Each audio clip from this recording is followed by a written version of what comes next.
So welcome everyone. I want to welcome everyone to and thank you all for showing up today to our very informative program we have for you tonight. I usually do the monthly report at the end of the program, but due to timing, I'm gonna do a little report now before the ending of the meeting. Okay, so in the bank, we have right now $58,320. That's what we have in the bank. And then here we have, and also everyone remember we have early voting. It's starting on June 17th to June 25th, and then election will be 27th. If anybody wants the time for the early elections, I have the time. So you can just ask and I'll report on that later on. Also, our barbecue, yay, I enjoy the barbecue. Our barbecue is going to be August 6th from 11 to 2 p.m. at the Frying Pan at the pier, like always. It's always nice there, nice and windy, and it's a nice atmosphere. Okay, then after that, also, oh yes, I also want to inform everybody, I'm very proud to say that Layla and David, I'm sorry, Layla, your last name is pretty hard. I know, it's an awful one to pronounce. I was going to try to go Solarders, but I'm not even going to do that. And David Warren, I am proud to say that they are going to be our new district leader, being that they're unchallenged. So everybody, yay for Layla and David. Very excited for new district leaders. And also, I think that's about it. Wow. Okay, I think I covered everything I had to cover. Anybody has any questions for me? Okay, so and all, somebody has something on there. Can somebody turn off or mute? So actually, anyone who's not speaking, if you can put yourselves on mute, or I will mute you, and please stay muted. Thank you. Thank you, Layla. And also, I want to thank, I hope he's already here. I want to thank Miguel Acevedo for joining us at last minute, and he's going to update us on what's going on with Fulton Housing and also Hudson Gills, which that should be starting at 7:10. He should be answering, he's going to give a little brief and then answer some questions. And I think that's it for me. And again, thank you, Miguel, for joining us. And now I am going to give it up to Bert. He has some information he wants to share with everyone. And thank you, everyone, for your patience. Bert, are you here? Is Bert here already? I don't see Bert, actually. Do we have Miguel with us? Let me see. Is Miguel Acevedo here yet? Because I told him at 7:10, so I don't think he's here yet. Okay. So maybe David and I can say a few words while we wait. Oh, I think. I was just gonna say, it'll be nice being, we still have a couple of minutes. If Layla would like to say some words, we would appreciate it, and David as well. And thank you and congratulations on your new position. Thank you so much, Evelyn. And maybe, I see that our Assembly Member Dick Gottfried is with us. Maybe, I don't want to put you on the spot, Assembly Member, but maybe if you want to say a few words. Well, okay.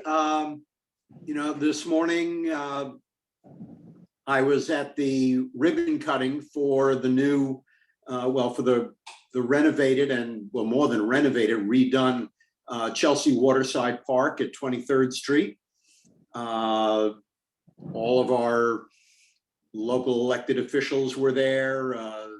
Tony Simone, Erik Bottcher, Brad Hoylman-Sigal, Borough President Mark Levine was represented, and the people from the Hudson River Park Trust and Friends of Hudson River Park, and of course the Chelsea Waterside Park Association were there.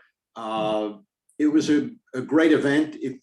I encourage everyone to walk over to the newly done Chelsea Waterside Park. It's really fantastic.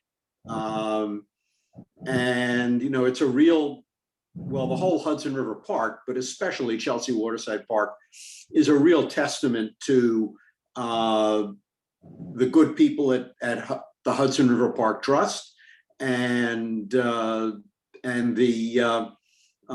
terrific support for the Chelsea Waterside Park from the people of Chelsea, and the terrific advocacy for years that resulted in that little piece of the park being done beautifully at the start and redone even more beautifully now.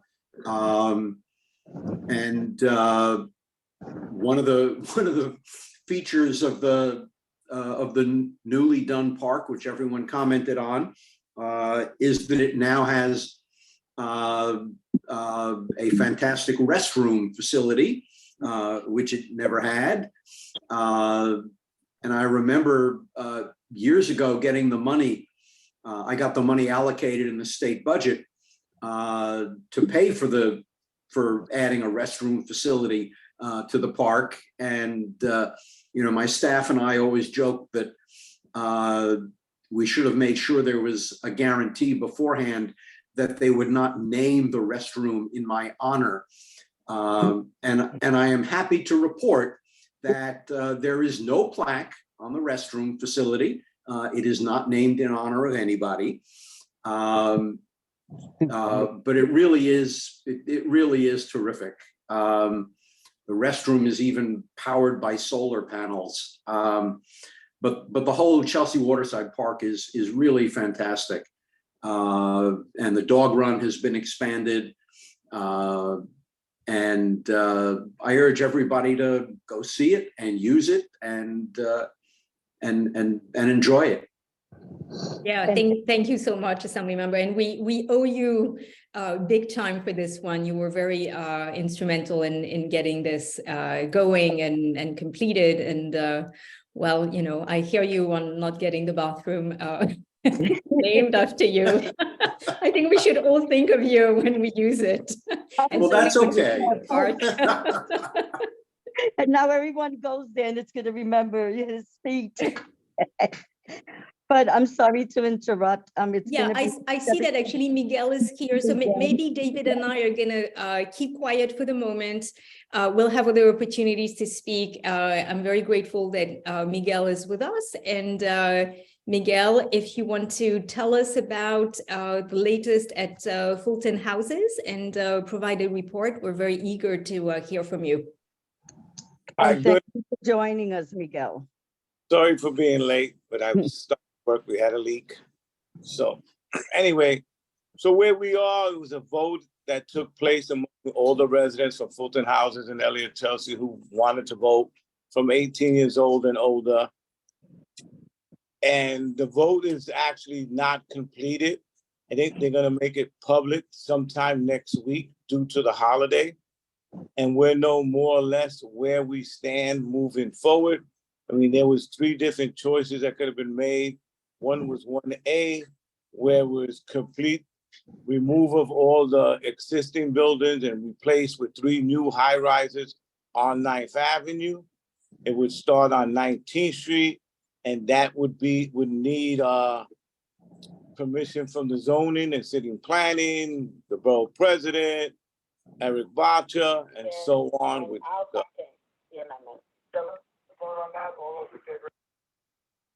and that's one. And then there was an as of right one, which would create 5 buildings. And then there was what was the proposal, which was the proposal we had a few years ago, which the working group decided was the one that they wanted at the time, which was renovations of all the existing apartments. But it would have took a lot more money to do than we thought it was. When the RFP went out, I think it was close to $400 million. After Essence and NYCHA and others did an inspection of Fulton and Elliott Chelsea, it actually came up to most like $1 billion, not the $1 million that we were told through the RFP. So in conversations with residents, what was happening through the meetings with Essence and Related and us, residents were worried about, you know, why a brand new building is going to be placed in Elliott Chelsea and Fulton, and we won't be getting brand new buildings, but there'll be brand new buildings for market rate / affordable housing. And that's where the conversation started at. If that be the case, it might be best just to put all brand new public housing buildings. So the brand new buildings that will be placed at Fulton, for example, would be 3 high rises, and they will continue to be owned by NYCHA, managed by Essence and Related. And there'll be public housing buildings forever. There will never be private buildings. In the future, there will be private buildings that are going to be built, which is going to be market rate / affordable housing. Right now, we're looking at 70-30. And that's basically what we're saying. All we can do is wait to Essence and Related and the not-for-profit that they hired to do the counting to tell us what was the actual vote, which was picked by the residents, which should be early next week. We should have the answer.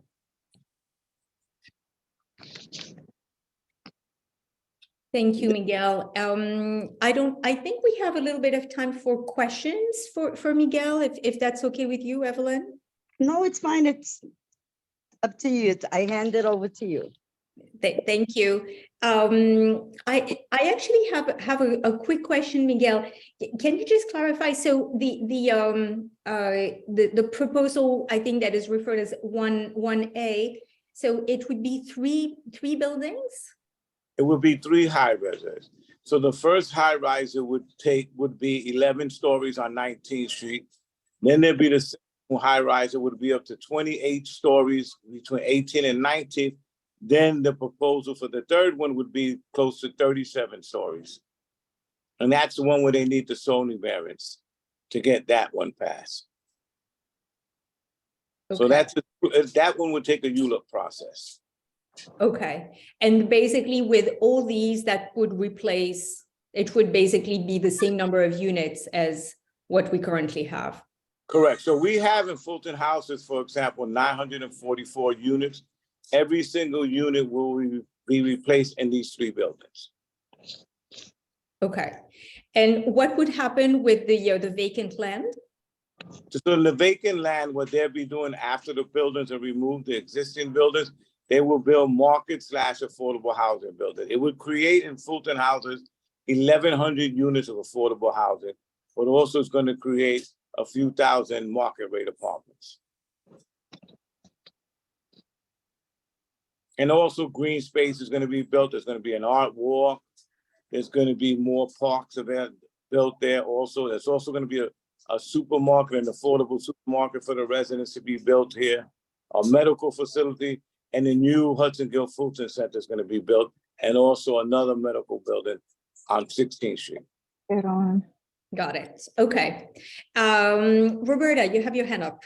So I just want to get this straight. One of the options was to build 3 new buildings and to relocate all of the tenants into the 3 new buildings. Correct. And then put up 2 more buildings that would be 70-30. Now, is the 70 affordable or is the 70 market rate? Market rate. So we have 70. So, okay. And what is the other option? There was another option. The other option, which is 1B, is to put 5 buildings as of right that they can build, and all the tenants will be relocating them, but they will be lower. Like this third building that I discussed is 37 stories. It'll probably be 22 stories.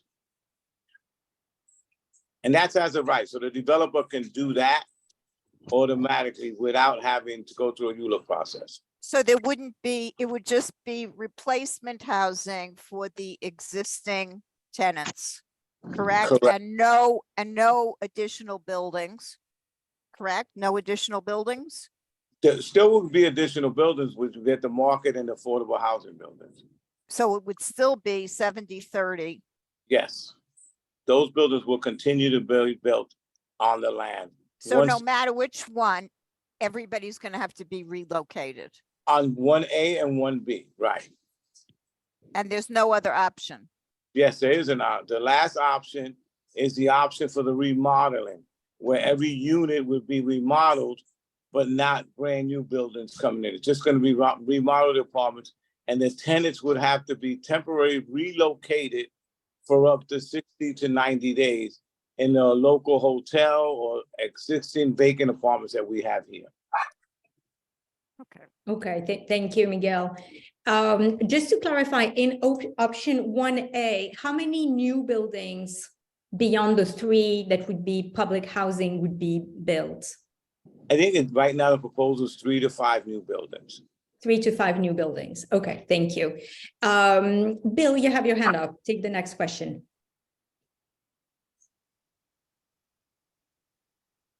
Bill, you're muted.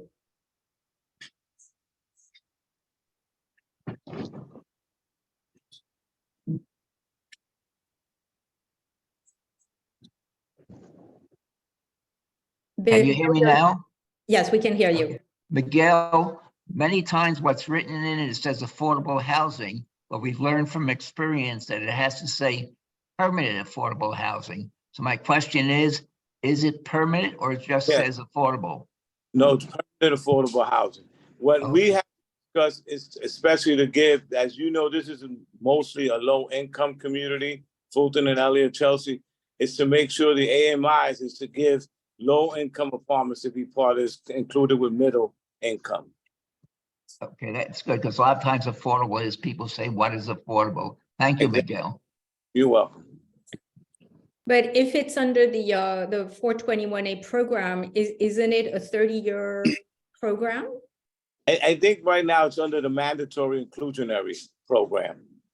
Yeah, which is also 30 years. Okay, thank you. The next question is, I think it's you, Evelyn, Chelsea Reform, with your hand up. Yes. Yeah. You hear me, right? I have a question. Is anything set in stone? Is anything permanent yet? Or do we still have options? So there is no more options. So once the results of the voting takes place and given to the public, which is, like I said, supposed to be Tuesday, once that conference is released, it'll tell you which one was picked by the residents, and then we move forward from that. And when would they be releasing that? You don't know, more or less? So from what I'm hearing, it's Tuesday afternoon. The city hall is going to be making a press conference on this with relating to the residents. Thank you, Miguel. You're welcome. Thank you. Lizette, you have your hand up. Yes, good evening, everybody, and good evening, Miguel Acevedo. I have a couple of questions. The word permanent was mentioned, but then it was mentioned also 30 years. So if it's 30 years, it's not permanent. So I would like to make sure that all the tenants know the whole deal, because just like the previous caller before Evelyn spoke, I don't remember his name, but there are a lot of things that are said, but sadly, the reality is different. So I just want to know if our neighbors in those NYCHA buildings are going to be allowed to stay in the apartment once they're remodeled. And the second question that I have, Miguel, is who came with the conclusion or the agreement, and in what way the tenants were involved in that, or it was just the city in terms of the 730? In this area, we need more affordable housing. I mean, real affordable. And when you say 730 at the market rate, that is really, people cannot even afford the so-called affordable 70%. And I don't know, why didn't they do it 50-50? Why do we always go for the market rate and the high rates and the high rents and the high sale, instead of looking for housing for people in the middle and lower rate. So I'm just trying to see in what way the community is involved in this kind of decisions that are being made. And I'm still very hesitant and very weary about those cold surveys or those cold voting. And I really hope that the people that live there were really informed about the options, and that whoever is telling them, the city, I'm not saying you, Miguel, or anybody, but the city, the agreements that they have, that they honor it. And if it is permanent, it's permanent, not 30 years. So, so, Exactly. to the answer to your first question, every resident that gets relocated into the 3 new high rises is permanent forever, and it continues to be public housing. It never becomes part of HPD's affordable housing program. Those buildings are permanent, and NYCHA, same NYCHA rules that we have, same NYCHA protections we have, continue in those 3 buildings, and those 3 brand new buildings where all the residents will be relocated. And as for the 50-50 and the 70-30, so the thing is, and this is not, I'm explaining anything for the developer, but the buildings that are going to be built in Fulton houses and Elliott, Chelsea, the 70-30, that's just the proposal right now. From the explanation that we're hearing, the reason why 70-30 and not 50-50, because the buildings that are here and the new buildings are going to be maintained from the money that's created from those buildings. That's why it's a 70-30. They think, and what they explained to us, if it was to be 50-50, they don't know how much money would generate to continue to maintain their new buildings that are being built. Because as you know, in the past, the reason why we ended up in the condition buildings that we are now, that they're unlivable. If you people were to actually live here with us, you would know how disgusting it is. Evelyn could tell you, I mean, there's days we go with no heat, no hot water, no elevator service. We have people that haven't made it to doctor's appointments in wheelchairs. And this is every single day we go through this in one of our buildings. So the thing is, and NYCHA has not invested any money in fixing these buildings. NYCHA hasn't done anything, neither has the federal government done anything to maintain financial stability in these buildings. So that's why they feel that building brand new buildings, it's a lot easier to maintain. I know, Miguel, but if I may say something else, Miguel, and maybe you can comment or respond to this. The Please. sad thing is that whenever we see, and we have seen it, whenever we see that private developers come and take over, then after a while, they might say, you know what, this is not a good deal for us, and they will abandon you.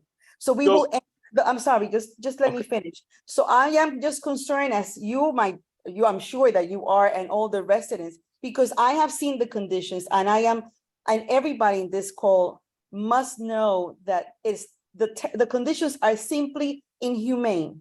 And I know that, and that is not an understatement. So I am glad that finally they're going to fix, and you will have something that it will be called a home, a real home. But my concern right now, and I hope that you convey that to all the elected officials, and we are here to support, that one thing is that people say it in words and promises, but I would love to see that that doesn't become something privatized, and then the government says, you know what, the developers will have to take care of this.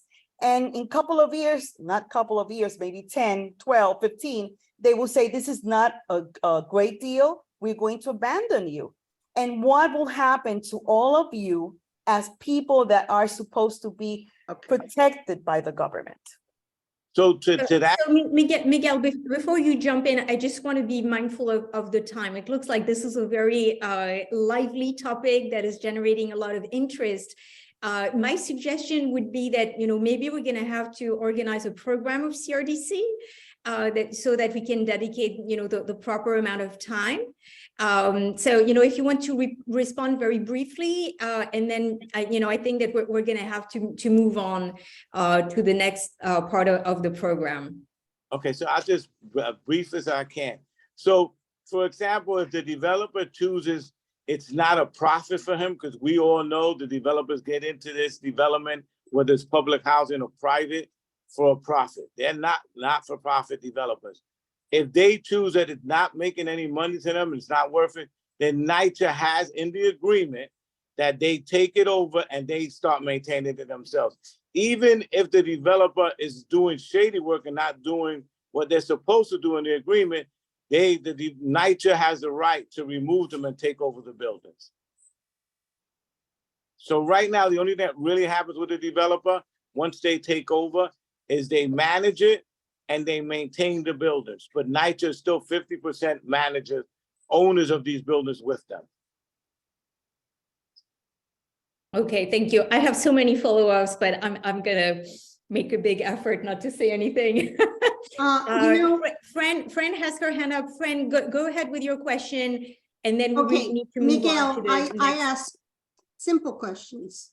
Who came up with these 3 plans? And are you guaranteed that the plan that you vote for will be the plan that is followed? Yeah, so the plans came up with, in all honesty, through the developer with conversations with the residents.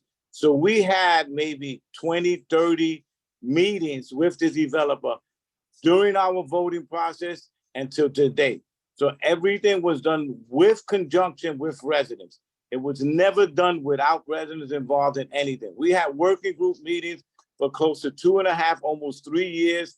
All the elected officials were part of it. The residents were part of it. City Hall was part of it. And private organizations, private not-for-profits. It was multiple organizations and us that choice. So if you pick number 2, B, if you pick B, I don't know what you're going to pick. I have no idea what the vote is like. But if you were to pick B, then the developer and you guys would go through with B. Is that correct? The city will be along with you? Yes, yes. So whatever the residents chose during the voting is what's going to be. That sounds wonderful. Thank you. Congratulations. Thank you. Thank you. Thank you, Miguel. I really think that you need to come back. It is a topic that is generating a lot of interest for our club. Thank you so much for taking the time to pop in and giving us this update. We very much look forward to hearing the result of the vote on Tuesday. And we really look forward to having you come back again and give you the proper time so that you can answer all these important questions. So thank you so much, Miguel. Thank you for having me. All right, I'm turning it on to Bert Lazarin. Bert, you have a report for us on the rent guidelines board. If you want to give a presentation to this group and an update on what's going on over there. It's an update. Let's call it an update, not a report. Try to be, I see what the time is, 7:29. So we'll just have a few sentences here. People not aware, the Rent Guidelines Board, which meets every year and votes on rent stabilized apartments, what kind of percentage increases are allowed, has a preliminary vote and then a final vote. They've had their preliminary vote, and the preliminary vote asked for, or they say they would like, if you're signing a 1-year lease, permitting the landlords 2 to 5% increase, and if you're having a 2-year lease, 4 to 7% increase. Those are pretty wide-ranging high increases. The public sessions, you might call them, where people can give testimony, have already passed. For Manhattan, there's one actually tonight, I think is in Queens. The final vote will be on June 21st. Okay. It's at 7 o'clock. It's in Cooper Union at the Great Hall. Everybody, though the Rent Stabilization Board may not like it, everyone is invited. It's a public session. And so you could be there and watch and send out what you want them to do, fill the room with good thoughts about rent increases. But that's the final vote on June 21st. That's the report. Okay, just get out there if you're really hot and interested. June 21st, 7 o'clock, Cooper Union, Great Hall. If you don't know where that is, that's down in Astor Place and 4th Avenue. And that's all I have to say, except also I wish everybody a happy Pride. Thank you, Bert. Just to clarify, will people be able to speak at this meeting where the final vote is taken? I'm not sure about that. Okay. Yeah, I'm looking at my notes. It says tenant, this is what we sent out. Tenant show up is important. Tenant turnout is important. I am not clear about if people will be allowed to speak, to raise their hand and speak, but bodies are certainly important. Yeah, That gives for a sure. certain feeling to the room. Yeah, thank you. Thank you, Bert. We don't really have time for questions. Bill, I see that you have your hand up and I don't want to ignore you, but is there a way you can ask your question maybe offline? This is very quick. When you say 4 to 7, who determines it's 4 or who determines it's 7? The landlord. Okay, thank you. That was a quick one. Thank you. Thank you so much, Bert, for this report. Very informative. I think we have this information on our website as well, and some emails have been sent, and we will continue to send emails with information about this this topic, which we know is of great importance to this community. All right, so moving on to our next topic, which is Madison Square Garden.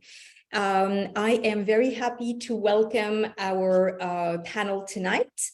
We are joined by our State Senator Liz Krueger, our council member Erik Bottcher, and Felicia Park-Rogers, who is the campaign manager for Tri-State Transportation Campaign, which is a civic organization that deals with transportation in the region and has been very involved with Penn Station and the impact that Madison Square Garden has on Penn Station.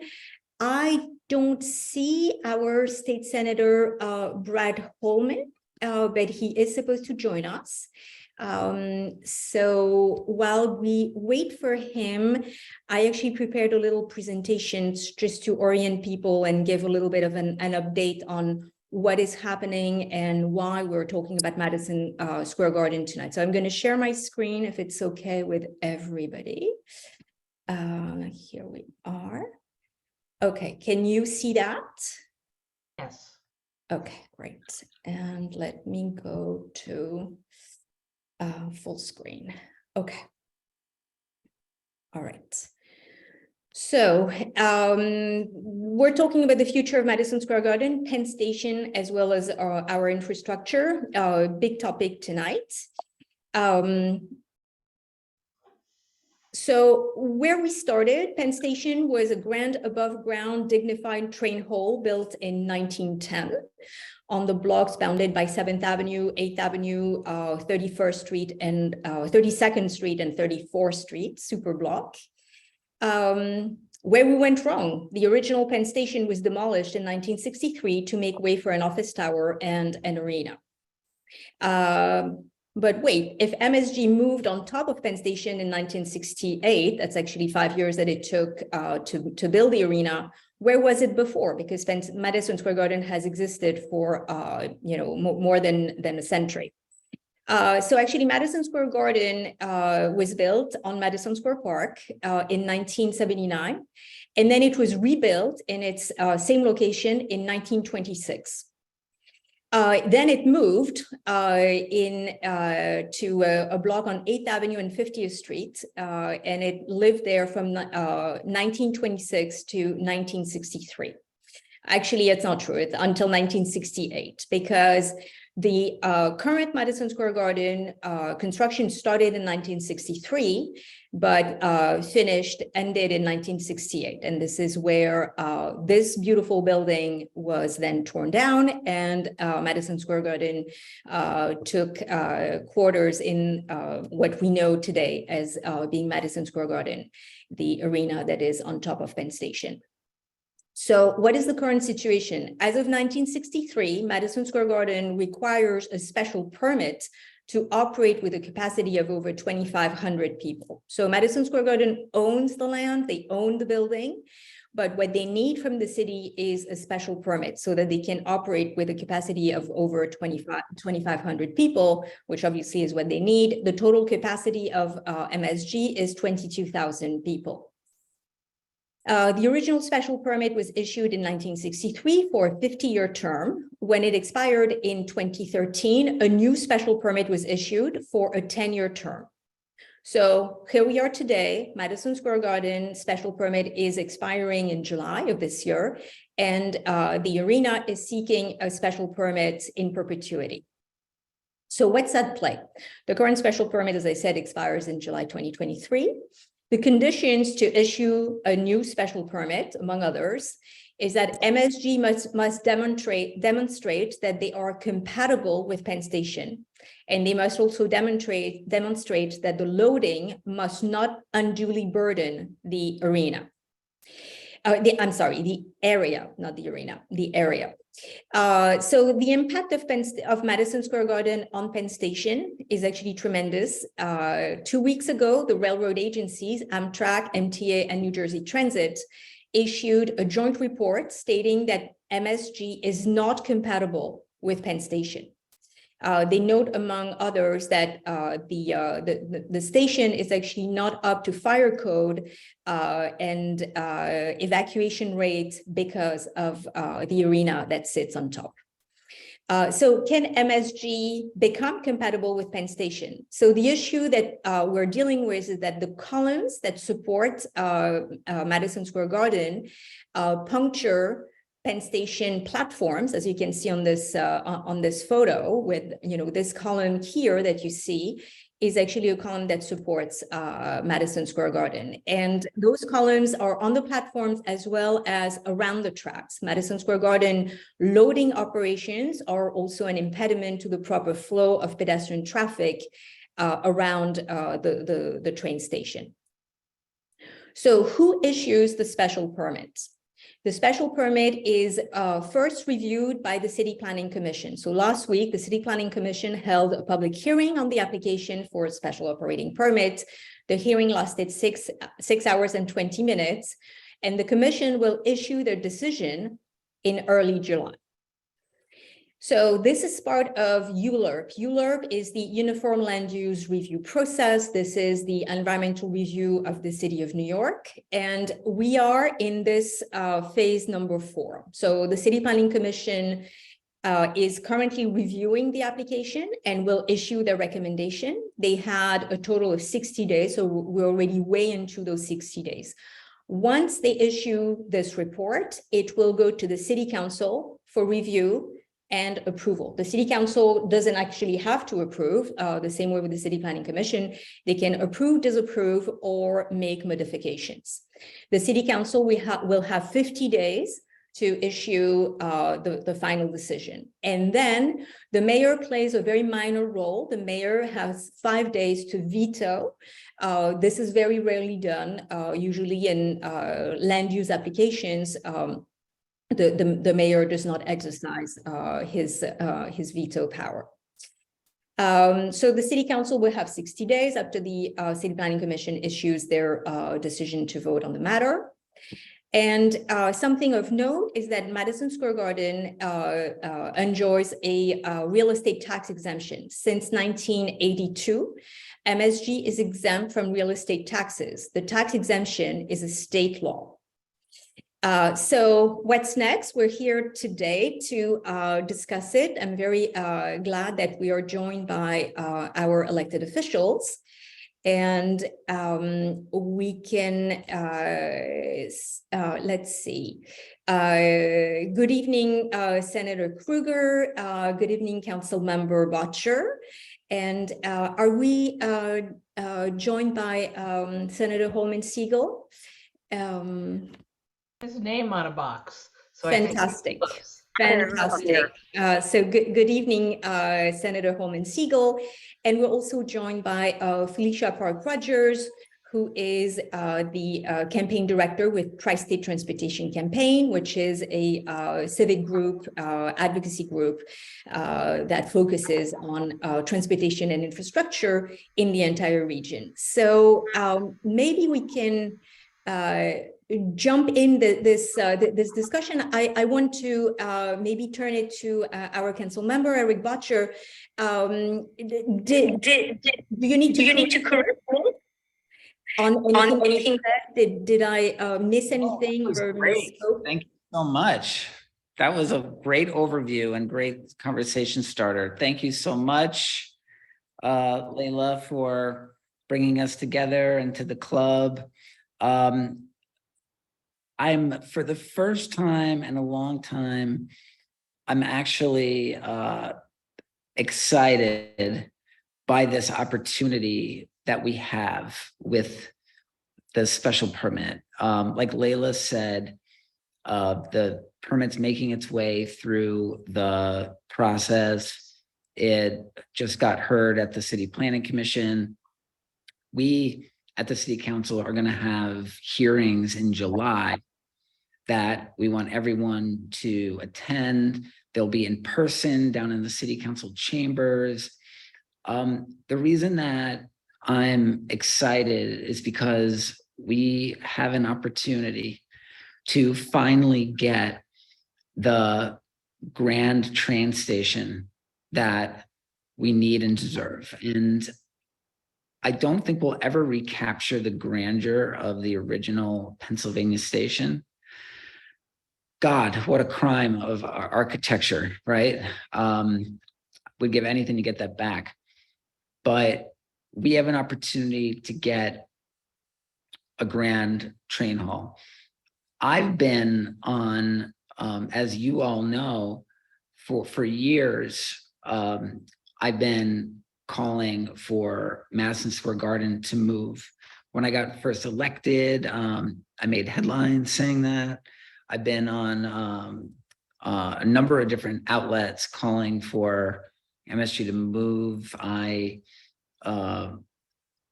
suggested the Western Rail Yards, which Community Board 4 put the kibosh on. But I don't think we're going to figure this out by the time we have to vote on this special permit. And which is why, if I had to guess now, I would say that we're going to go with an extension and give us the space to really make a push for the great train hall we need. One thing I'm hoping will happen tonight is that we can parse out the different pieces of this whole puzzle, because there's a lot of conflation going on. That you've got the MSG special permit, you've got the concept of you've got the need to expand the capacity of the station, which Amtrak is going to be making a decision about in the next couple of years. Amtrak's going through a process where they're going to weigh all the options, including through running, a Penn South expansion, a northern expansion. They're going to weigh all the options. That is a separate process from the MSG special permit. And then you've got the whole GPP, which is another separate piece from the special permit. It's very complicated, but tonight I'm hoping we can dig in and like parse out the different pieces.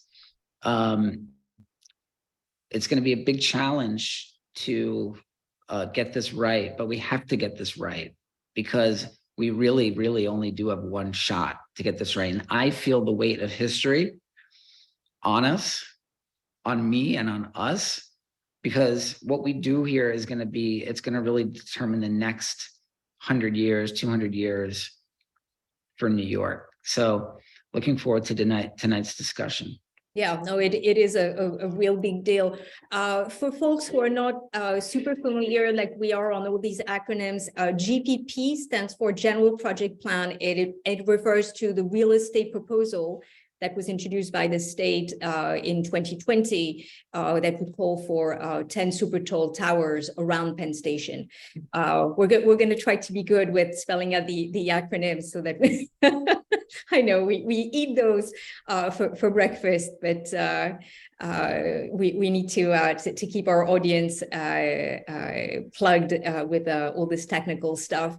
So I want to turn it to Felicia Park-Rogers. Felicia, can you actually explain to us why it matters that MSG gets a short renewal and what impacts does it have on Penn Station?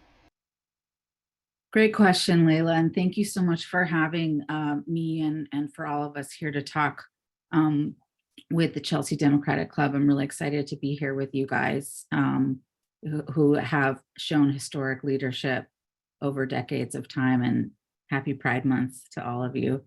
The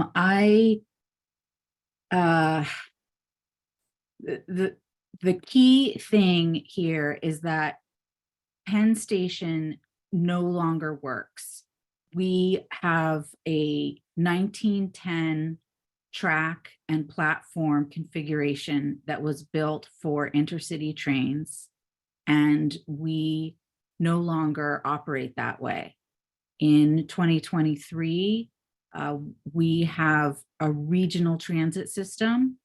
Amtrak is part of that, and they are the intercity rail, but New Jersey Transit, Long Island Railroad, Metro North Rail, and the subways are the majority of the riders who are coming through Penn Station. The way that you would design a station today is very different from the station that we have. Unfortunately, as was mentioned in your presentation, when Madison Square Garden was built on top of the pre-existing infrastructure, they had to put all of these columns and all of these different things in place to hold the weight of the stadium. By the way, let's not let 2 Penn off the hook entirely, because that is also 1/3 of the super block and is a major building, and it's unfortunate that they're in place there as well. But Madison Square Garden is over the main parts of the tracks and platforms. So as the railroads today talk about their master plan to rebuild the station from the bottom up, they actually are not talking about the bottom up. They're ignoring the tracks and platforms, which is an extraordinarily important part of operations, safety, reliability, and capacity. And in order to have a truly working train station for the modern 21st century, we need to start from the bottom and work our way up. Yeah, thank you. So we understand that it is a city issue for this special operating permit, but it is also fair to say that the state has a lot of regulatory statute on the arena. Because MTA is a major tenant and MTA is a state authority, and also because Madison Square Garden enjoys a tax exemption that is actually baked into state law. And then furthermore, as we've heard over the spring, Madison Square Garden has started using facial recognition to actually discriminate against patrons, which actually raises a number of issues that the state legislature has, basically focused on, including with a bill that was introduced by our great senator, Senator Hoylman-Sigal. So maybe I'm going to turn the question to you first, Senator. Can you actually tell us a little bit about the bill that you introduced, and what is the the issue actually with the use of facial recognition. I think we all understand it, but I think just to frame that a little bit better for us.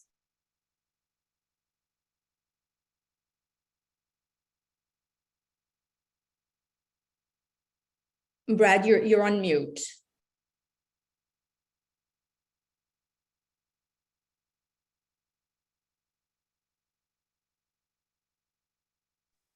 Hi. Yes, we can hear you. Now you can hear me. I am headed to my home and didn't make it quite in time for this forum, so I apologize. But State Senator Brad Hoylman-Sigal, proud to represent this part of this district with Senator Krueger, who's chair of our finance committee and has been a terrific ally, along with Assemblymember Simone, and of course Councilmember Bottcher and the borough president and Congressman Nadler. So the bill we introduced would close a loophole that, well, there's a couple of bills. One is about the way Madison Square Garden has been denying entry for patrons based on their own assessment of the suitability of the ticket holder, which we think is a civil rights violation and is currently a subject of a lawsuit. Musical theatrical performances don't allow the owners of establishments to willy-nilly deny entry for patrons who have a valid ticket. It does not exist for sporting events currently, according to a Supreme Court holding.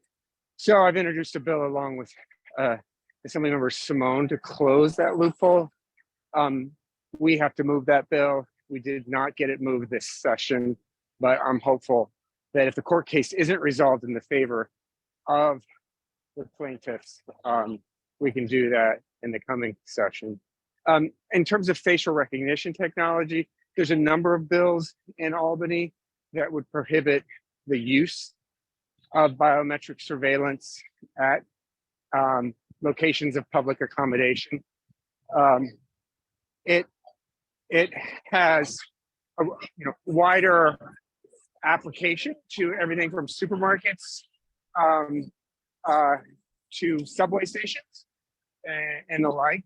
This is obviously a growing concern with AI and biometric surveillance on the rise. In effect, everyone who enters Madison Square Garden or any of their properties is a suspect.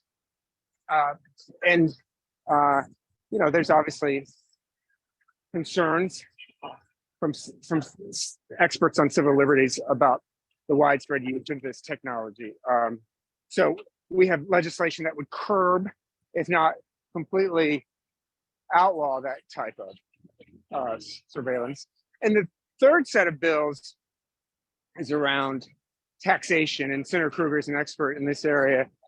But suffice to say that Senator Kavanaugh carries a bill that he's had for years since he was in the assembly that would require Madison Square Garden to pay its fair share of taxes.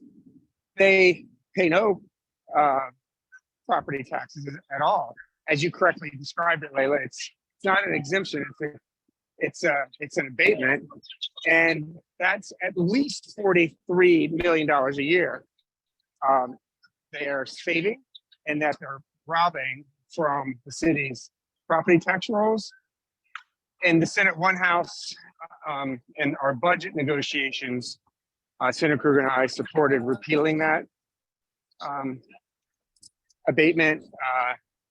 We were not successful in securing that in the final budget, but there is standalone legislation to that effect. There's a lot of advantages that Madison Square Garden has, including its proximity over top of the busiest train hub in the Western Hemisphere. The fact that so many of their fans have a one-seat ride directly into that arena. They should be paying something. And the fact that they're not cooperating with the MTA now, as the MTA and private developers look at potential for redevelopment of a new station is an outrage. So I'm hopeful that the special permit that Councilmember Bottcher is negotiating will hopefully put pressure on MSG to cooperate so we can get that train haul that we all deserve. Yeah, thank you so much, Brad. Senator Krueger, I want to just follow up on that with you. So how do we get this tax exemption repealed? And how can, for example, this club help with this kind of efforts? Great. So for years, we've made the assumption that we should get a home rule from the city of New York in order to reverse the abatement on Madison Square Garden. We don't actually need a home rule message though, because we actually have the ability to change taxes at the local level without a request coming from the city. I think that, and I know that Dick Godfrey's with us on this call also. Hi, Dick. I think it's been sort of, the tradition of the state that when you're changing New York City's limited control of tax policy, you check with them first. And so historically, even though there have been people who have carried bills calling for Madison Square Garden to have their abatement taken away from them, there's not ever been a mayor or city council who asked for it. I certainly believe that, as Brad, I think, pointed out so well, other stadiums that actually, or I guess he didn't go down this road, other stadiums that have abatements are paying pilots or something else in exchange, so they are continuing to pay their taxes. I think Madison Square Garden is the only stadium that isn't paying taxes and isn't giving the public or the community anything else in return. And of course, in the context of the permit, which is really what we're talking about now, we know there are things that we, the community, commuters from all over who use the Penn Station, Madison Square Garden area, and the MTA specifically, along with New Jersey Transit, really do need things from Madison Square Garden.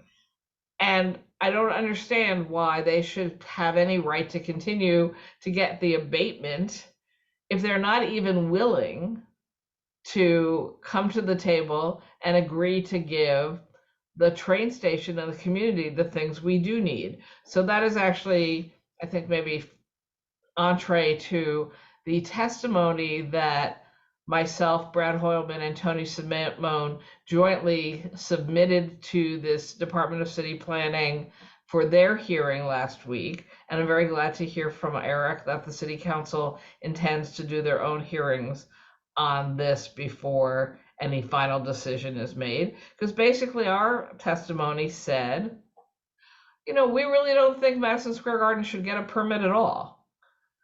But if it's likely that they're going to, they certainly shouldn't get one unless they are prepared to make available the space in their footprint that the MTA and the community and the commuters of this region need to ensure a rebuilt, modern station that addresses so many concerns. And the fact is, and we talked about it in our testimony, that there are specific sections that Madison Square Garden isn't even using, the taxi pass-through, for example, that are desperately needed for anyone's proposed plans for a better Penn Station. And so we were, I think, quite clear in our testimony. If somebody is going to continue a permit to Madison Square Garden under specific agreements and stipulations, like a really big stipulation has to be Madison Square Garden is providing the space to Penn Station that is needed, again, regardless of whose ideas for a Penn Station rebuild you prefer, because that is actually a separate set of questions, right? I think maybe you laid it out, Layla, or Erik laid it out. I think Erik laid it out. There are lots of different discussions going on in this geographic area. Not all of them are connected, but anything involving Penn Station rebuild does connect to what is the availability and willingness of Madison Square Garden to provide the space needed if they're going to stay there. And it seems to me they're pretty clear they're going to stay there. Although again, and this is city territory, not state territory, if the city decides not to give them a permit, I guess they can stay there, but they can't use it for any of the things they've been using it for up till now, which in theory should be a motivator for them. But I'm working off the assumption they probably are going to continue to operate there. But as far as I'm concerned, that's a deal that's completely unacceptable unless they come to the table to provide the space and the access that the rail lines and the commuters need, below ground and above ground in that building. It looks like there is a lot of possible leverage at this particular juncture. You know, there's the tax exemption, there is the special permit. So who leverages who, and how do we get to a better place? Do we need the special permit to leverage the tax situation? Do we need the tax situation to leverage the special permit? How do we use that so that, you know, we end up getting what the MTA needs so that they can fix Penn Station and Amtrak what they need to increase the capacity? Like, help us understand, like, you know, the politics of this whole super block. So I don't want to speak on the permit because I don't feel like that's my territory. Going back to the tax exemption, the state can end that tax exemption with a vote of the Assembly, the Senate, and agreement from the governor. I sincerely have no idea where the governor would be on that proposal at this moment in time, but I think you are absolutely right. It is a tool for a leveraged negotiation with Madison Square Garden, which in fairness, probably the city council and city government people have the most direct, I think, opportunities for the negotiations because it does all tie into the continuation of the permit, which has, I don't believe, any state role. Yeah. So pivoting a little bit, Erik, you know, the community board recommended that, you know, the preferred alternative is that MSG has to move, but that, you know, while they stay until we figure out a permanent solution, they should have a special permit for 3 years. And MSG claims that they should have a special permit in perpetuity. So there's a lot of room between 3 years and perpetuity. Where do you see the needle falling, and what do you think is a realistic advocacy, and what is your position? So I don't, you know, we have to assume that everything we're saying right now is being watched by James Dolan, a recorded conversation. We're going to be going into the final stages of this ULURP process, and I don't want to negotiate. I'm not giving an inch publicly like this, you know, and as far as I'm concerned, MSG has to move, and we're not extending the permit at all. Like, that's my starting point, and I want MSG to know that, and they know that. So that's where I'm starting. That's what I'm saying. And in the next few weeks, I'm going to be working really closely with you, Layla, and my state colleagues. I really want to be like tight, and work closely with you and get all of your advice and counsel as we work through this, because I think all together, like you said, we're so much more powerful all together when you put us all together. So that's the posture I'm taking as we go into these final stages of the ULURP. Yeah, excellent. Thank you. One question that I think has been on people's mind is that MSG has stated that, you know, they're not interested in moving. They want to have the special permit in perpetuity, but they also let it slip at a community board meeting that, you know, they would consider a site east of 7th Avenue as being suitable, you know, opening up the door to the possibility that they may move. And I think we're all realizing that we could be in a position where the special permit is issued for, you know, a pretty decent amount of time, or maybe even in perpetuity. I mean, God forbid, but, you know, it is a possibility. And then MSG made it so MTA and Amtrak would go and, you know, do the repairs that they're planning to Penn Station. And then in 10 years, MSG may decide to move, leaving us with a huge hole and no more money in the bank to actually do what would have been fantastic upgrades and, you know, the full renovation of Penn Station, including, you know, giving it a you know, above ground presence, which currently, you know, pretty much it doesn't have that. And, you know, there are different proposals that bring a little bit more of a presence, but it's not quite ideal, once again, because MSG sits on top of it.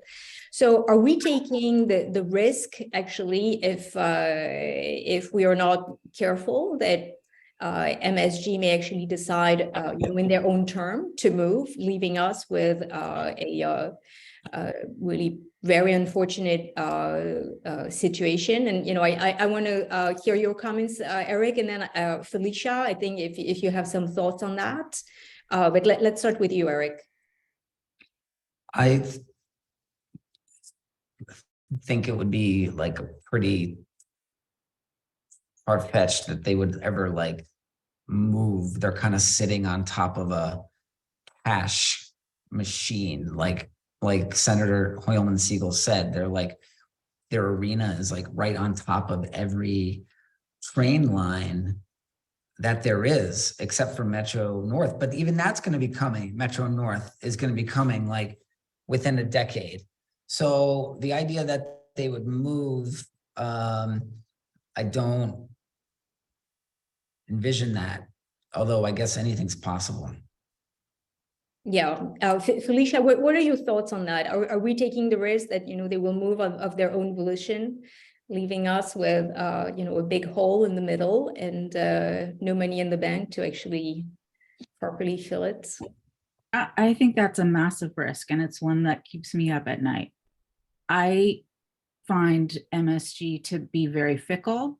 They are absolutely caring about their own bottom line much more than any public benefit.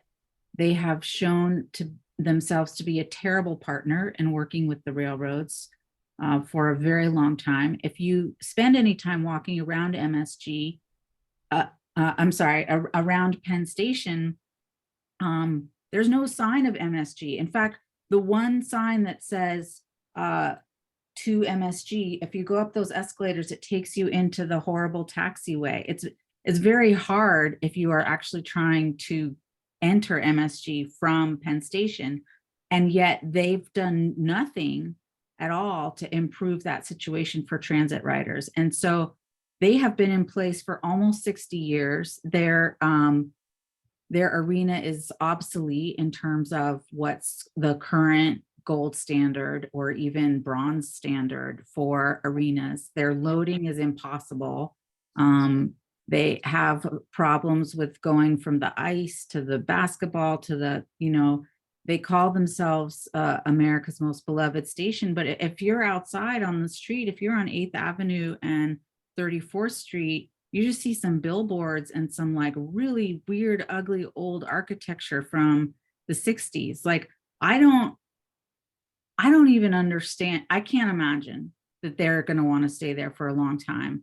And I can very much imagine that according to their own whims and their own business projections, that they could put us through all this rigmarole, be terrible partners in the process of rebuilding the upper train hall portion of the station, and then decide to move because they get a better deal, or they convince the governor to give them billions of dollars to relocate to a better space. So I think it's a very real risk.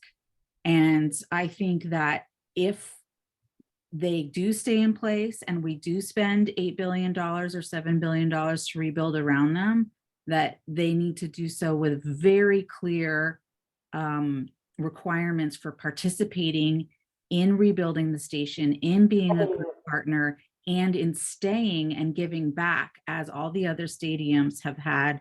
As Senator Krueger was pointing out, every other stadium participates in giving back to the community based on the benefit and the literal billions of dollars of profit that they receive.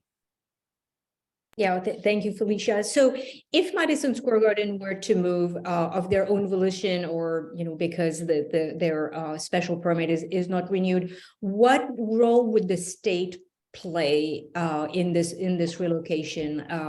Senator Krueger, Senator Hoylman-Sigal, do you have any thoughts on that? The state is going broke, so just to share, we're facing now something like a $39 billion budget hole walking into next year. So no, I don't think the state will be offering them money. And if the state has money, frankly, they should be using it for the mass transit system that is so desperately still in need of capital improvement, of course, including Penn Station. So I don't know whether anyone has better intel than I do about Madison Square Garden's internal thinking. I don't pretend I understand the Dolans and don't even want to understand them. But I do not think that if they're holding their breath under the belief that somebody at the state or federal level, or frankly the city level, is going to offer them. I was told that they at one time told someone that they would need $8.5 billion for a new Madison Square Garden. I don't know where that number came from or why, but I'm pretty damn sure the state and the feds aren't coughing up that money, and I doubt the city is. So, I would factor that into what would happen if Madison Square Garden said they're going to move. If they're going to move, great, but they're going to have to pay for the new stadium.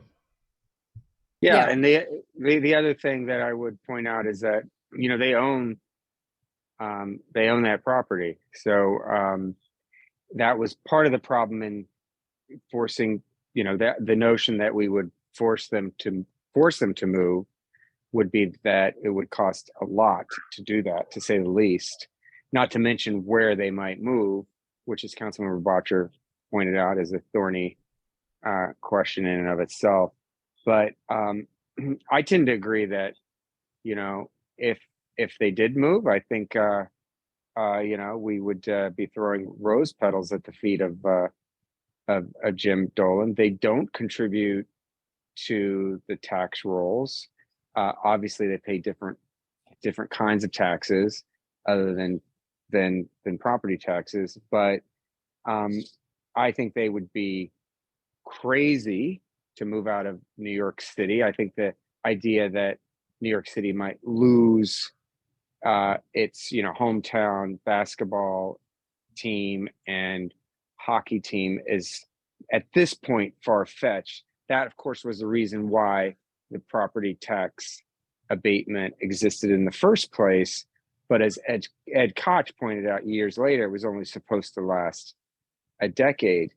Here's another fun fact. They don't pay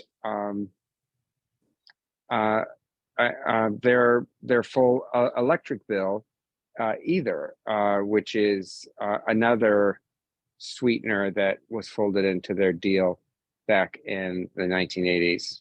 So they're not likely to move anytime soon, unfortunately, in my opinion.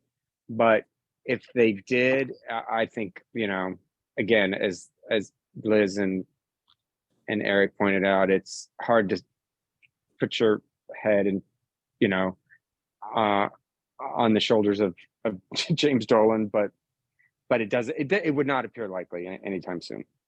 Yeah, thank you. So I want to be mindful of time. It's already 8:15. Let's open up to questions from participants on this call. So you can use the raise hand function to indicate that you wish to speak. I know it is a very, very polarizing topic, so I'm going to ask you to limit the length of your question And to keep it really a question, I can already see that, you know, that lots of people have their hand up. And I want to make sure that everybody has a chance to speak. We will start with you, Fran. Go ahead. Fran, yeah, go Yes, ahead. I want to talk about something. MSG, Madison Square Garden, is an iconic building. If you were to name any building in the United States that everybody might know, that would be the building. I'd like to, and that, I think that this is a very important thing because it goes to the fact that they're not moving anywhere. They're not moving out of, I don't believe that they're going to move out of New York. And I would just like to add that I was at the last night of the old Madison Square Garden on 8th Avenue to witness the indoor running record of won by Jimmy Ryan. And it's a very, very special place. It's a very, very special place. And it's special to sports fans and people who go to hear Billy Joel around the world. And I think that this is something that we shouldn't lose sight of. I do think they should be spending more money of their own, including taxation. So Thank you, Fran. Actually, Billy Joel lost, suspended his residency at MSG last week. The next question goes to Eugene Sinigaliano. Eugene, go ahead. My question really is, and thank you to the senators who've pushed so hard for them to pay their fair share, that at-risk members in my community who'll be displaced and our rent stabilization stripped away from us over this whole project, who pay our taxes. Madison Square Garden pays no taxes at all, and yet they seem to be calling all the shots, whether or not Penn Station can even be fixed up in the slightest. And there are huge columns and all the problems that come from that being on top of Penn Station completely ruin the chances that Penn Station can actually have more capacity within their own footprint.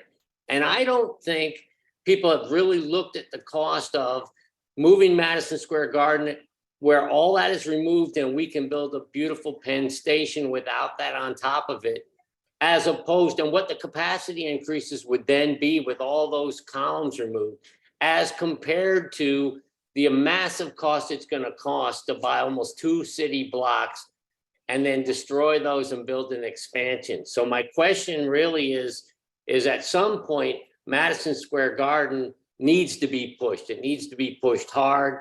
It needs to move, because if it moves, it's going to actually save money, not cost money. Thank you. So if I summarize your question, Eugene, it's along the lines of like, what is the cost of not moving MSG? And having to pay to do a southern expansion because you can't add much capacity to Penn Station with all the columns running down through the platforms and the tracks. That's exactly correct. Yeah. So I would love to, I'm sorry, Leila, could I? Erik, yes, take it. Oh, okay, great. Thank you for that question. A missing stakeholder from this discussion and many other discussions is Amtrak.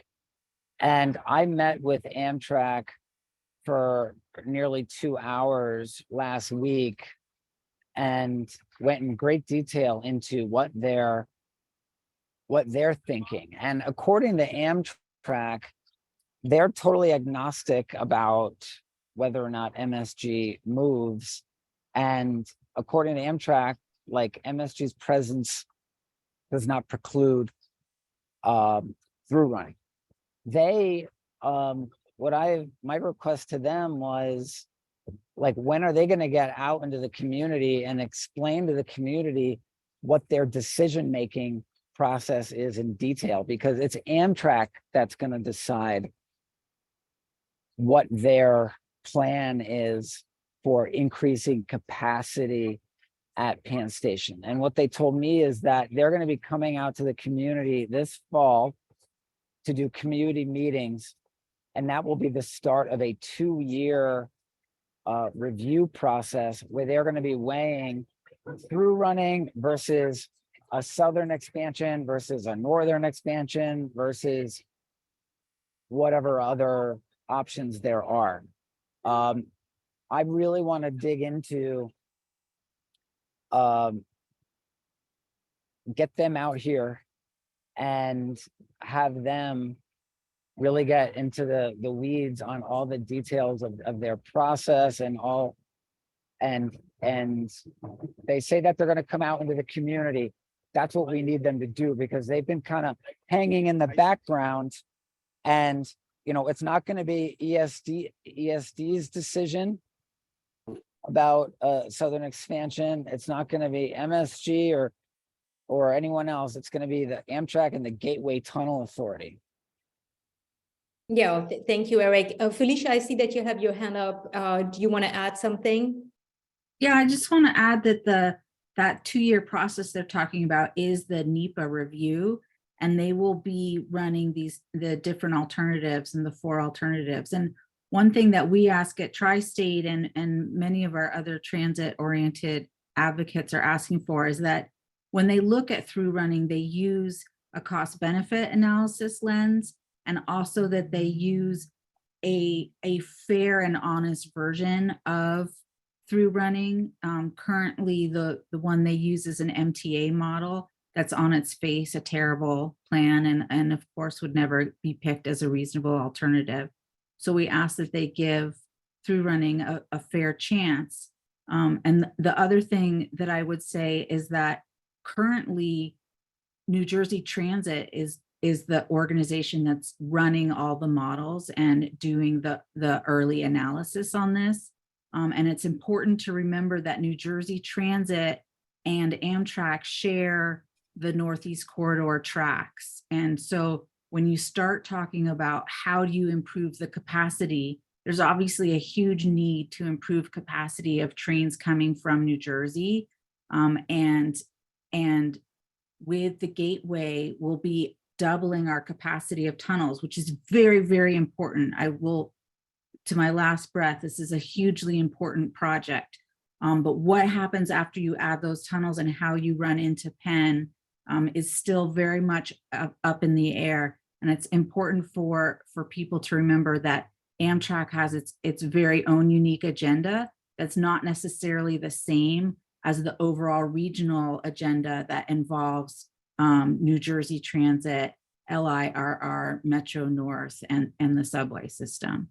Yeah, thank you. And just to explain what NEPA stands for, NEPA is the acronym for the Federal Environmental Review process. So, and because Amtrak is a federal entity, they have to subject this whole process to this kind of environmental review. But it's very similar to ULURP. ULURP is for the city. NEPA is for the feds. Bert, you have your hand up. Go ahead. Yeah, before I get to my question, I just want to say something about what people have just said before about capacity. One, we have to thank Chris Christie, because without Chris Christie, we would have had that second tunnel built. We would have had Independence Station already. But Chris Christie, when he first became governor, one of the first things he did was said, screw that tunnel. So we never got it built. Okay, thank you, Chris Christie. I'm trying to be ironic.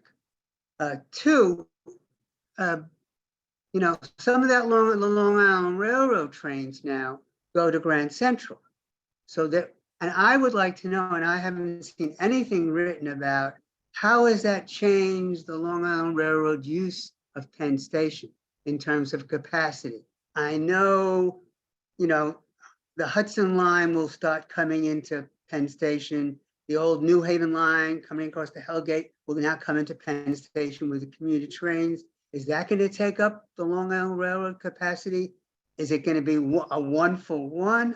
I'd like to have an answer to that. But moving away from the capacity, my first question is, So this Italian architectural firm emerges, and I'm not sure exactly, I still don't understand who they're working for, how they emerged with this plan proposal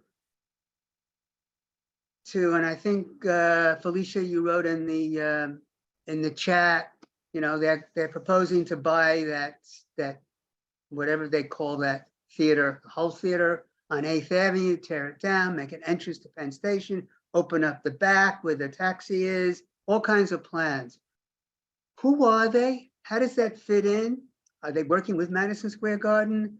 Are they working with the railroads? Who sponsors them? Where'd they come from?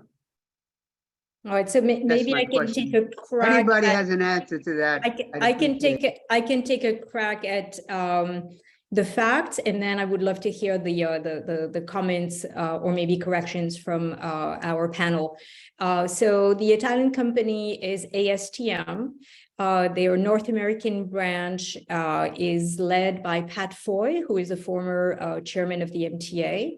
The person in charge of the project is a gentleman by the name of Peter Cipriano, who used to work for the federal government, for the US DOT in the Trump administration.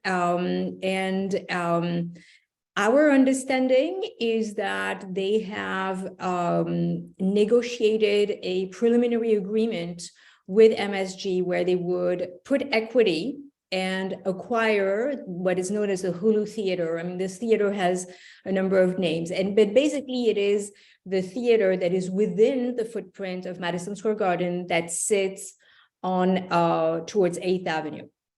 And they would acquire this theater and they would demolish it and convert the space into a grand entrance and train hall with an above ground presence for Penn Station. In addition, they would also take the taxiway and they would convert the taxiway into an atrium similar to the MTA proposal. The difference between the MTA proposal and the ASTM proposal is that ASTM is proposing to take over the Hulu Theater and convert it into an entrance on 8th Avenue. And the MTA is proposing only to convert the taxiway into a new entrance to Penn Station that would not have an avenue frontage access into Penn, but would have access from 31st and 33rd. So that's what we know on the facts. Their business. The other thing, model- Layla, oh, sorry, just in terms of the design. Yes, go ahead, Erik. The other thing that the ASTM plan is proposing is to kind of build a shell around MSG, encase it in a shell around the sides of the building and move a lot of the operations and stuff that are under a lot of the space underneath MSG right now is like operations space for the railroads. They would move that out from underneath into this shell around it, making more room underneath. And one thing it does do is makes like MSG almost disappear on top from the street level. You wouldn't see it as much. But I would add also that it comes with a hefty price tag because the state, the MTA would have to end up purchasing the Hulu Theater in effect. And we don't even know what the Dolans would charge for that. Some are saying upwards of $1 billion, but it's an unknown. But it's definitely an intriguing plan.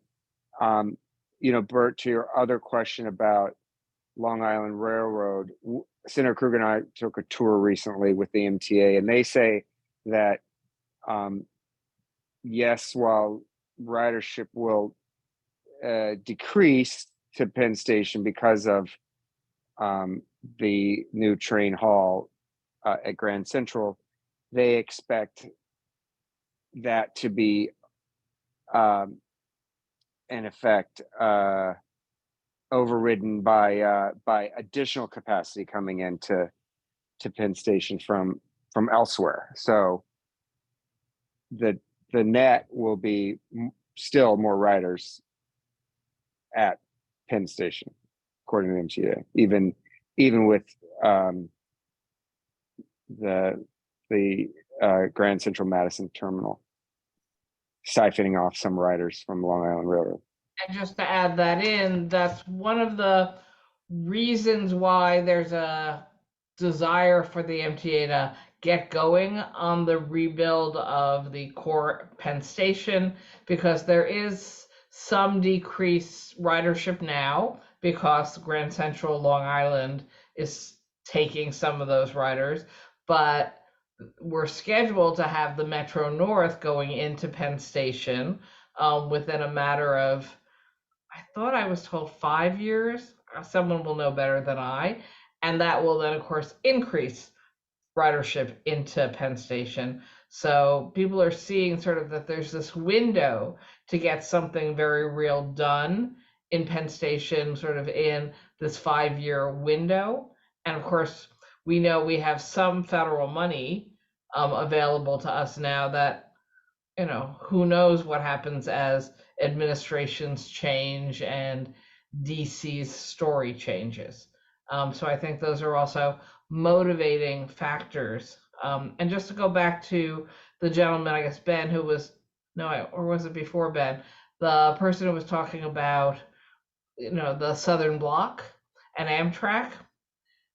Really, that's, I know it sounds ridiculous, but those decisions, which are going to be out into the future, don't really tie in directly to the decisions that can be made now about moving forward with Penn Station improved build. So when they talk about Penn Station expansion, I guess they're talking about the Amtrak gateway trains connecting through, but that's really a decision, both as was clearly made, being made by a different entity, the federal government through Amtrak. And Eric's absolutely right. We need to get them more engaged in coordinating with the community.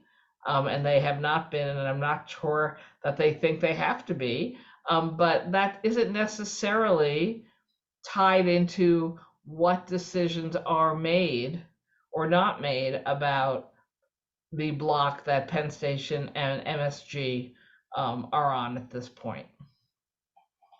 Yeah, I think that the argument, if I understand it correctly, is that if we were to implement through running, and if through running was the preferred alternative to increase the capacity, meaning that you can bring more trains into Penn Station and therefore more passengers, then you would not need to demolish the block to the south. So, and because MSG is a big hindrance to actually creating through running, because it narrows the platforms and encumbers them with all sorts of, you know, stuff and clutter. You know, if one were able to move MSG, then a lot of work could happen at the platform level that would then facilitate through running, that would then increase capacity, and then that would, you know, prevent the demolition of the block to the south. But I think Amtrak, just for the, you know, Amtrak says that's not true. So one thing I would love to do when we should do it like this summer is really like get to the bottom of that, because Amtrak says that that's not really a factor in whether or not they go with through running, but we definitely should like sit with them and their engineers and really dig into that in a big way. Yeah, no, totally. Felicia, what is your understanding of that? Sorry, I was busy writing in the chat. What is my understanding of the through running of whether through running has any impact on capacity? Okay, this is what I was just writing into the chat, is that through running can increase the capacity of the current pen by 35%, which is a tremendous amount of capacity increase. What the MTA and the railroads say that they want to increase is by 50%. And they say that their expansion plan proves out that that's possible. They also say that it's impossible to, the way to increase that 35%, you have to redo the tracks and platforms. And Amtrak insists that that's not possible to do while keeping the current service running. However, at the same time, they keep pointing out that there's going to be this time where LIRR trains are reduced and before the Metro North trains come in, which could be a window in my mind that you could reorganize. And by the way, we've all seen them doing track and platform work at Penn Station and closing down different tracks over different time periods. So to me, it's a disingenuous argument that they absolutely can't do any work on original Penn while also maintaining service. Well, track 11 is closed for repairs at the moment, as of yesterday at least. Yeah. So it is possible. Okay, I just want to move things along. I see that there are many more hands up. Pamela, you have the next question. Thanks, Leila. Is it entirely unrealistic to think that since Vornado has created a massive hole where Pennsylvania Hotel existed, that there isn't in someone's mind somewhere a thought that perhaps MSG would make a deal with Vornado and relocate across the road? Is that just not a viable thought at all, or is there any possibility that that could be in somebody's mind? Thanks. Well, this is Brad. I mean, it's now Senator Krueger's district, so she should definitely, and the council member should definitely speak to it. But what's their incentive to do that? You know, the state would have to, somebody would have to buy them out. And that's just a very expensive proposition, you know, as far as I can see. So there's no way that Vornado would benefit by striking a deal, whatever the deal might be. It just seems like so propitious that this would be happening right across the road. And I think I remember being in a meeting where someone from MSG actually sort of said that, yeah, well, you know, if that was an option, we'd grab it, or words to that effect. Am I wrong, Leila? No, they did say that in front of a live microphone. So, you know, it's recorded for all to to listen. You know, just to bring some numbers, the price tag that was put on acquiring MSG, demolishing the existing venue, acquiring land elsewhere in Midtown, and rebuilding the arena per ESD, the Empire State Development Corporation, the economic arm of the state of New York. They put a price tag on that to $8.5 billion. MTA puts a price tag of $7 billion to reconstruct Penn Station with MSG in place. So if you want to do it totally right, it costs, I mean, you know, provided that we agree that, you know, doing it right is moving MSG, but I think that there's, you know, pretty much consensus on that. If, you know, if money is no object, I think we would, and nobody's will gets in the way, everybody's on board, everybody would say, yes, of course, move MSG. So the price tag to do that is $8.5 billion per ESD, and the reconstruction with MSG in place is $7 billion. So the difference is actually not that great. No, I don't think you're correct. It would be $8.5 billion to move MSG, and it's still probably going to be close to $7 billion to redo Penn Station. So it's no, that includes reconstructing Penn. The $8.5 billion? Yeah. That is not my understanding. I'm sorry. No, that is, we'd have to go back and revisit, but I don't believe that was the number to take everything apart, pay for a new Madison Square Garden, buy that land from them. I'm pretty sure that's far more. That the $8.5 billion is just the MSG part of it. That was, we can go back to the documents. Yeah. Definitely. Yeah. Pam, do you? Leila, I apologize. I have to go to my event, the Sophie Gerson Youth event. I hope that's okay. Yes, and I think it's time to wrap up. Maybe we can take one more question from Roberta, and then and we have one more question from Dave, and then we're going to wrap up. Roberta, go ahead. Say is we cannot talk about Southern expansion without talking about the human sacrifice that we would be imposing on tenants, on seniors, on people living in affordable housing, on small businesses that will be destroyed. We are talking about destroying a community.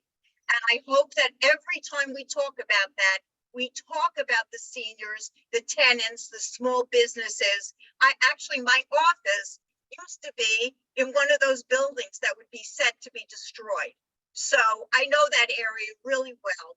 And I just hope every time we talk about it, we talk about the human sacrifice. I remember being at a demonstration and this woman, it could have been your wife, Eugene, who said to me, "Where are we going to go?" And I said, "Well, this isn't settled. We have a couple of years." She said, "Well, we'll just be older." And I want everybody to keep that in mind when you're talking about this. There is this big human element. It's not just about through running. It's not just about Madison Square Garden moving. It's about the direct effect on people here. That's it. Yeah, thank you, Roberta. And those are, our neighbors and our community. I don't know if anyone wants to address this comment, and we can also move on to Dave. I know that we're really getting to the end of the meeting. I will say this, just that, and I know Senator Krueger and Councilmember Bottcher and our other colleagues recognize this. There is often not the concern articulated about the local community. There's just an assumption that transit is a societal value, and that's all we should be maximizing. But you're absolutely right, Roberta, that that's our job, is to continue to, and that's why the council members is right to talk about Amtrak's a necessity to respond to the community and be more engaged, because it's a very vibrant community and the planners often forget that. Well said. Yeah, very true. Dave, you have the last question. Go ahead. Okay. As an architect reading the report by the railroads, I was really alarmed by the public safety issue that was raised. They point out that smoke purge is not code compliant. Smoke kills far more people in a fire than fire does. And emergency travel distances are exceeded by over 40% above what the code requires. And watching the City Planning Commission hearing and seeing the give and take between the railroads and MSG, I didn't see like they were going to come to any kind of agreement. It didn't look like there could be a positive outcome. And, I have to say that to know about that kind of safety issue, especially if you're a public official, you really sort of have to take on responsibility for that. To know about it and not to do something about it is to share accountability for any tragedy that might come of it. And I think absolutely limiting MSG's permit to 3 years is an important thing to do. If they got a permit in perpetuity, you're just extending how long that really emergency public safety concern is going on. And Pamela raised the issue of the Hotel Pennsylvania. Beyond the Pennsylvania Hotel to the east is the old Manhattan Mall, which is a huge, largely unused building. And the block to the north between 33rd and 34th Street, it's largely low-rise buildings facing Macy's. or it's high-rise buildings that are getting to be quite antiquated, which a developer would probably want to replace anyway. So I think it would be quite easy to put together a super block site there that MSG could move into. And it could be connected under 7th Avenue by a tunnel. There are existing tunnels that connected the Hotel Pennsylvania and the Gimbel's department store to Penn Station. Maybe those could be widened. And if a perimeter of that new super block was made a public corridor, say at the basement level, that could allow people arriving in Manhattan from Penn Station to get to the central part of Midtown out of the weather through that corridor system. It could make for a much better Penn Station, a much better Madison Square Garden, and it looks like we're only looking at a delta between the costs of keeping MSG where it is or building new of $1 billion. And when you consider the benefit to the city down the road, I really think it's something that we can't afford not to do. And, you know, Midtown in general is decompressing. It has 25 Empire State Buildings worth of empty office space. So right now is kind of a perfect time to find a new home for MSG. And I think that site is really ripe for consideration. Parts of it could have higher construction that might go above the top of Madison Square Garden. It's very difficult to build over a long span arena, but maybe the corners could be developed. Maybe there's a way of working with Vornado. I don't know if eminent domain would play into it, but I think, you know, if we're going to be a great city in the tradition of the city that built Rockefeller Center, you know, we should be thinking big like that and not just looking for kind of public-private sector deals where we're compromising with the private sector. I mean, I throw the thought out to the elected officials who are listening. Do you see a path to that kind of solution? Speaking for myself, I know nothing about any of those pieces you talked about, so I have no idea about any kind of feasibility of that. So I don't know how to answer that question. Yeah, I think that, you know, there is plenty of challenge, but also possibly plenty of opportunities. I think that, you know, it's those are very complicated issues, but, you know, I think the liveliness of this event tonight really, you know, shows that there's great interest. And I really look forward, and I think CRDC looks forward to, you know, continuing to engage on this particular topic. You know, it's going to be really at the forefront as it goes through the city process. But, you know, we're getting almost to the 2-hour mark for this event, and I want to be mindful of everybody's time. So, you know, I want to thank everyone for joining us tonight. Councilmember Bottcher, State Senator Brad Hoylman-Sigal, State Senator Liz Krueger, Felicia Park-Rogers of Tri-State Transportation Campaign. Thank you to all the participants who attended this event. It is really great to see so much engagement on this issue that is so important to our community, but also so important to our city as well as our entire region. So very grateful for that. This session is recorded, so hopefully we'll be able to upload the replay for those who are interested in you know, going back to it. And once again, we want to thank our elected officials for participating tonight, taking the time so generously to be with us. And on that note, I want to wish everybody a very, very good evening and happy Pride Month to everyone. Hi, and I just have turning to it add, back to you. Good night. Thank you. I want to just Night. add very soon, we are not going to have meetings in July and August. Our next general meeting will be in September, and it's going to be in person, either here in Hudson Gills, Fulton, or in Hudson Gills. And also I want to thank all the elected officials, Dick Garfey, Erik, Liz Krueger, I'm sorry, and everyone for joining us today in our very informative program. Thank you all. Thank you so Have a much, blessed Evelyn, evening. our fierce and fearless president. Thank you.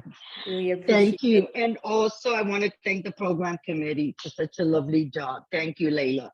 Very good Thank you so program. much. And thank you, actually, yeah, very important. Thank you to the program committee. This is, of course, a team effort. And very grateful for all the hard work. Thank you all so much. And have a lovely summer and happy Pride. Bye. Have a good night. Good night, everyone.